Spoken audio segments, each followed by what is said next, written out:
Happy Halloween, ghouls, gals, witches, zombies, and monsters of all shapes and sizes. Welcome to a review video, very spooky review video for CA 370, Great Speakers and Speeches.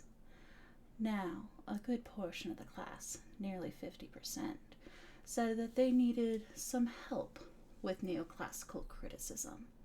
So, given the week that we have for review, how next Saturday is Halloween, I thought that it would be fun to do this on theme. I've made this bonus video for you to review neoclassical criticism. We're going to do this with an analysis of Your Brains by Jonathan Coulton. Should be tons of fun. Scare-tastic event. Now, if you're scared, that's okay. Turn off the video, join our midterm review, where this won't be as gory. But if you're not, go ahead, take out that notebook, and get ready for a wonderful, wonderful time. As a review, before we get started, when you do neoclassical criticism, there are certain things you're looking for. The first thing you have to ask yourself is, what is the genre? Is it forensic, deliberative, epidictic? What is the genre of this speech event? Then you need to look into the ethos, logos, and pathos of the speech event. After this, you want to think about who is the audience for this event. Then you ask, what is the effect of this speech? This could be the intended effect or the actual effect, if they are different. You want to know what the context is surrounding the speech. And then you want to know how the arguments are constructed. So, let's go ahead and watch Your Brains by Jonathan Coulton. Wonderfully animated by the YouTube channel Full Me.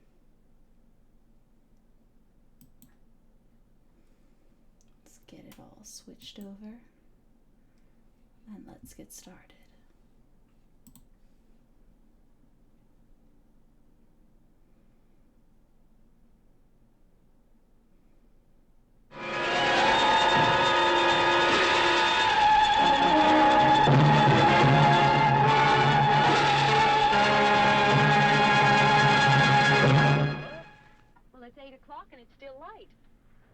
Good the extra daylight does us. So now we've still got a 3-hour drive back. We're not going to be home until after midnight. Gives a little if it really context. bugged you, Johnny, you wouldn't do it. You think I want to blow Sunday on a scene like this? You know, I figure we're either going to have to move Mother out here. So what do we have so far? We have a man sitting in his house in the middle of nowhere, watching the television when he spots someone outside his window.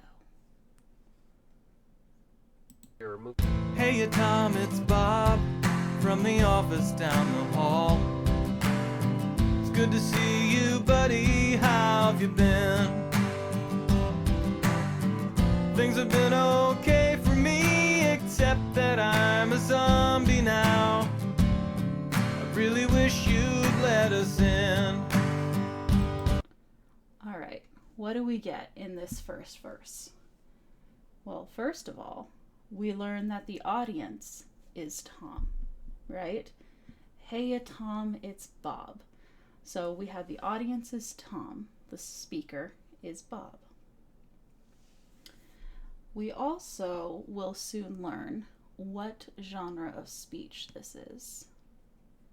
I think I speak for all of us when I say I understand why you folks might hesitate submit to our demand. But here's an FYI, you're all gonna die screaming, all we wanna do is eat your brains. We're not unreasonable, I mean no one's gonna eat your eyes.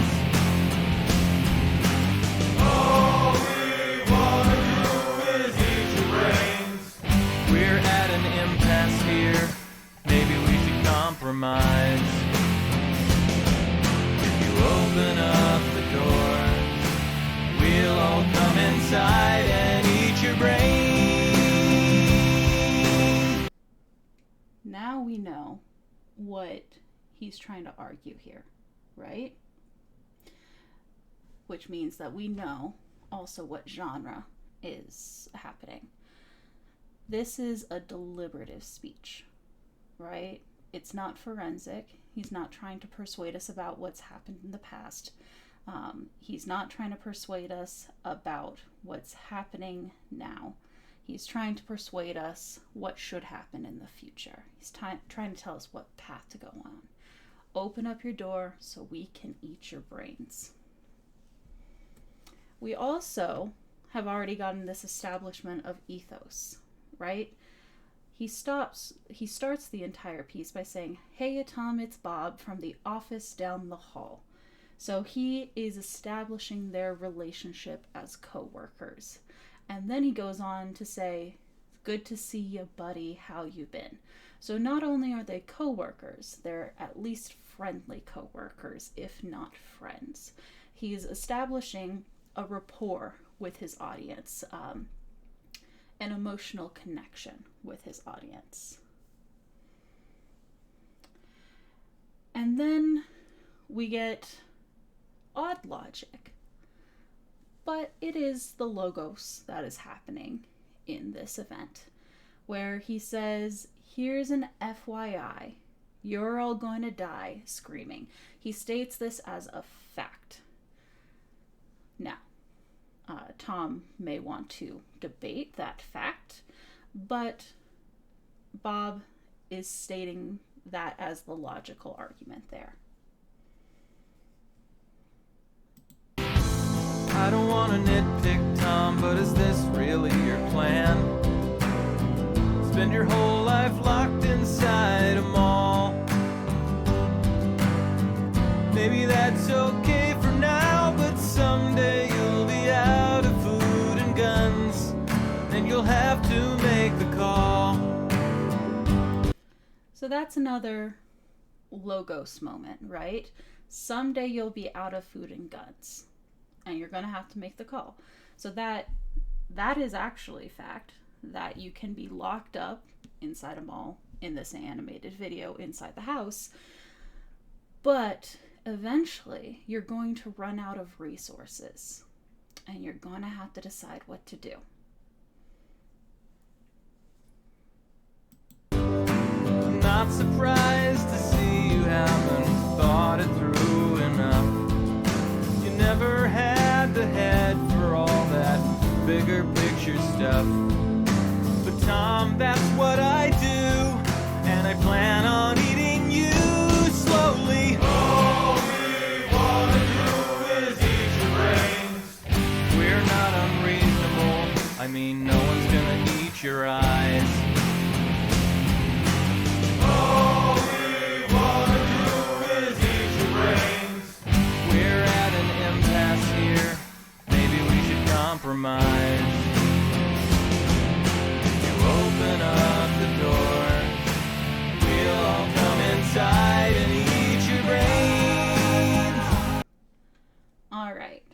So we've also received some other information as we've gone along. We can answer that question, what is the intended effect? The intended effect is to get Tom to open the door so that the zombies can eat his brains. And we have a context here. The animated video puts it in a house in the middle of nowhere, but our overall context for the song is that this is the zombie apocalypse. I'd like to help you, Tom, in any way I can. I sure appreciate the way you're working with me. I'm not a monster, Tom. Well, technically I am. I guess I am. So here's a moment where we see pathos, right? I'd like to help you, Tom. He's extending this hand. He's making himself very congenial. But we also had this introspection of, I'm not a monster. Well, technically I am. I guess I am. And the way that the song goes down there is meant to make us feel a little sympathetic for Bob, our main singer.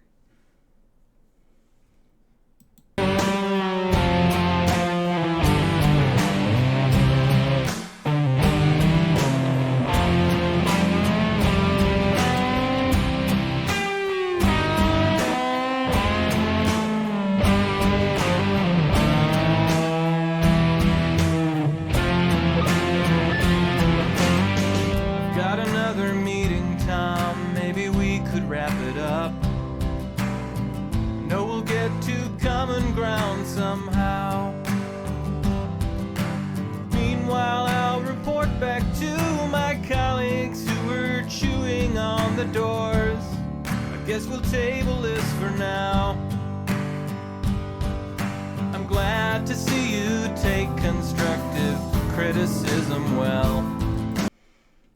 So we see continuation. He's trying to conclude the speech, right? By saying, I have another meeting to get to. It was really good catching up with you. I'm glad to see you take constructive criticism well. He's continuing to establish his ethos as well as his sympathetic, congenial nature. But we also get a logos moment that makes us harken back to, you're going to have to choose, when he says, my colleagues are chewing on the door. Right? Very interesting moment. Thank you for your time. I know we're all busy as hell. And we'll put this thing to bed when I bash your head open. All we wanna do is eat your brains. We're not unreasonable. I mean, no one's gonna eat your eyes. You also see what he's doing there, how he's adjusting expectations in his persuasion. All we want to do is eat your brains. We're not unreasonable. We're not going to eat your eyes. Now, this is at its core illogical. Brains more important than eyes. But the song is trying to move the goalposts of what reasonable is. All we wanna do is eat your brains. We're at an impasse here. Maybe we should compromise. Open up the doors. We'll all come inside and eat your brains.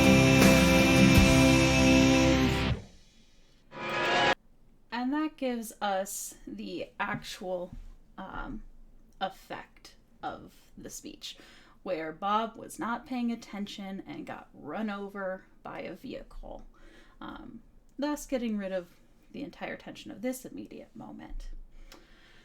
Now, by walking through that, we were able to answer what is the genre, right? Just through our first watch, we've learned that this is deliberative. He's trying to persuade Tom. We get into the ethos that Bob from the office down the hall, good to see you, buddy, how you've been, everything that we talked about through the speech, establishing ethos. We get into the logos, and again, these don't actually have to hold up to scrutiny. People do use fallacious arguments, but it needs to feel logical in the moment. So he has this, here's an FYI, you're all gonna die screaming, and someday soon you'll run out of food and guns and you'll have to make the call. 2 examples of the logos happening in this speech. But there's also this goalpost moving of, we just want to eat your brains, no one's going to eat your eyes. And then we have pathos, where he says, I'd like to help you, Tom, right? He's like, you never really had a head for these bigger things. Let me help you out. You should die. So he's trying to make those emotional arguments, and he's also connecting when he says, I'm not a monster. Well, technically I am. He's making those pathos moments there. We know his audience is Tom. We know the intended effect being to get Tom to open the door and die. And we know the actual effect, he wasn't paying attention, got hit by a car. And we know that the context is the zombie apocalypse. So the last question we have to answer is, how are the arguments constructed? And for this piece, we're going to walk through it again and take each moment as a chunk.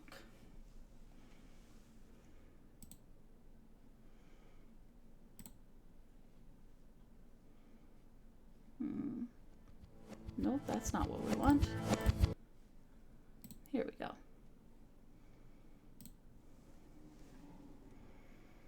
And we can skip this beginning. Sunday on a scene like this. You know, I figure we're either song going to have to move is the Mother out here or argument. move... Hey, Tom, it's Bob from the office down the hall. It's good to see you, buddy. How have you been? Things have been okay for me, except that I'm a zombie now. I really wish you'd let us in.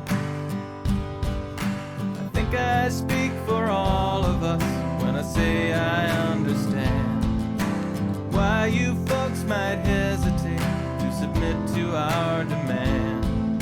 But here's an FYI, you're all gonna die screaming. All right. So that is the first verse from the "Hey Tom, it's Bob" until the "You're all going to die screaming." That's verse 1. And in verse 1, what he's doing is introducing the problem and his persuasive goal. So he's saying, I'm a zombie now. You're now in a zombie apocalypse. I would like to eat your brain. That's what's happening in verse 1. And then we get into this chorus. All we wanna do is eat your brains. We're not unreasonable. I mean, no one's gonna eat your eyes. All we wanna do is eat your brains. We're at an impasse here. Maybe we should compromise. If you open up the door, we'll all come inside and eat your brain. All right, so this is chorus 1. And the chorus is consistent throughout the piece, but we will briefly talk about what it does for each moment. And in chorus 1, we get this moving of goalposts, this change, this attempt to change audience expectations, right? And we get this uplifting moment of just open up the doors, we'll all come inside and eat your brains. It ends on a higher note to show that optimism, to try and indicate this is a good thing. I don't want to nitpick, Tom, but is this really your plan? Spend your whole life locked inside a mall. Maybe that's okay for now, but someday you'll be out of food and guns, and you'll have to make the call. I'm not surprised to see you haven't thought it through enough. You never had the head for all that bigger picture stuff. But Tom, that's what I do, and I plan on eating you slowly. Verse 2, right? So we just finished verse 2, and what he's doing here, he's saying, I don't want to nitpick, Tom. Is this really your plan? You never really had a head for this kind of stuff. So what he's doing is criticizing Tom's plan. He's trying to cast doubt in his audience that the route he's currently taking is the right one. He's pointing out the flaws in his opponent's arguments. And then we get into chorus 2 again, which is a lovely reminder of the goal. All we wanna do is eat your brains. We're not unreasonable. I mean, no one's gonna eat your eyes. All we wanna do is eat your brains. We're at an impasse here. Maybe we should compromise. You open up the door. We'll all come inside and eat your brains.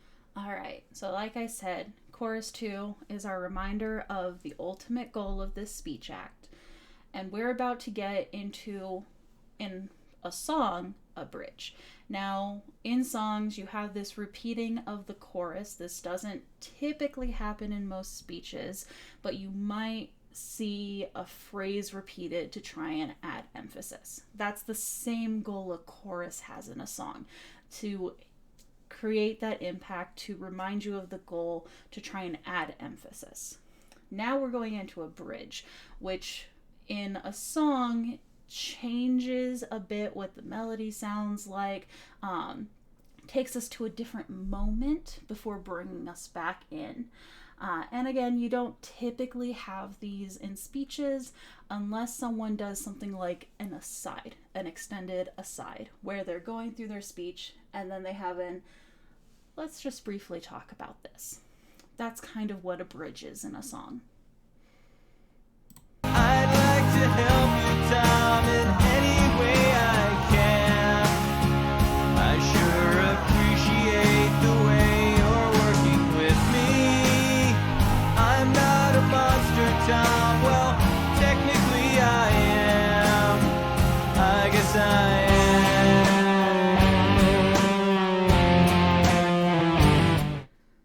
So I'm going to turn that down while we go through the guitar. But the bridge is there to introduce the pathos. This is really the moment of pathos in this song. Got another meeting, Tom. Maybe we could wrap it up. No, we'll get to common ground somehow. Meanwhile, I'll report back to my colleagues who were chewing on the doors. I guess we'll table this for now. I'm glad to see you take constructive criticism well. And thank you for your time. I know we're all busy as hell. And we'll put this thing to bed when I bash your head open. Alright, so you see after the bridge we had that guitar break. Bridge was our pathos moment. Guitar break was there giving us pause to think about the arguments that have already been made. Pauses can be extremely effective in speeches, though they're typically shorter than a guitar solo is in a song. And then we get into verse 3, and these are the concluding remarks that are being made. We'll get to common ground somehow. We should table this for now. He praises Tom, thanks him for his time, right? So we keep this establishment of ethos, trying to keep that connection going, and trying to appear reasonable, right? That if we try and talk and come together, we'll reach an agreement. And then he reminds us of his overall goal. All we wanna do is eat your brains. We're not unreasonable. I mean, no one's gonna eat your eyes.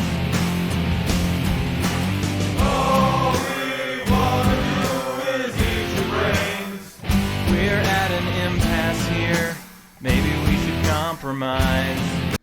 So this is also interesting, right? Going along with those concluding remarks, this is the first time that maybe we should compromise moment really hits home, right? We'll table this for now. We'll find common ground. Let's work together to reach a compromise. We see that repeating here. And then we get reminded of the ultimate goal. Open up the doors. We'll all come inside and eat your brains.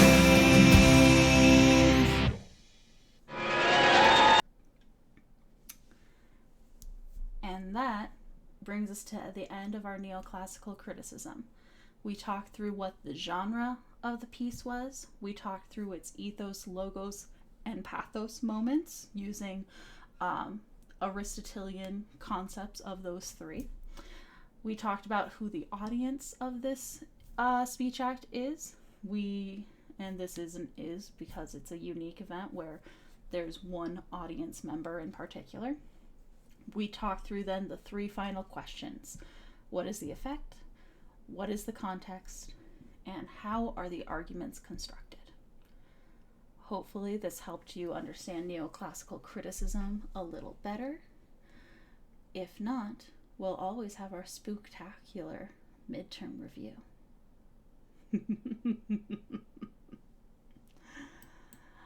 Okay, so going a little bit more out of character, hopefully you all enjoyed this video. You've probably gotten from this video that I happen to be a huge fan of Halloween, and any excuse to do weird makeup stuff I will take. I've been wanting to do this video and doing an analysis of Free Your Brains as kind of a special extra thing for you guys for a while, and luckily I had the time to do it this weekend. So I do hope that that helped. And luckily this song by Jonathan Coulton was put into the Creative Commons, so the video shouldn't get a copyright strike. I'll be able to upload it to YouTube. You can access it later at any point that you would like. Again, we will go over neoclassical criticism again with our midterm review, and I will not be so gored out. I will be doing different makeup for the midterm review. But I hope this helped, and I hope that you're having a wonderful weekend and a wonderful week leading up to Halloween.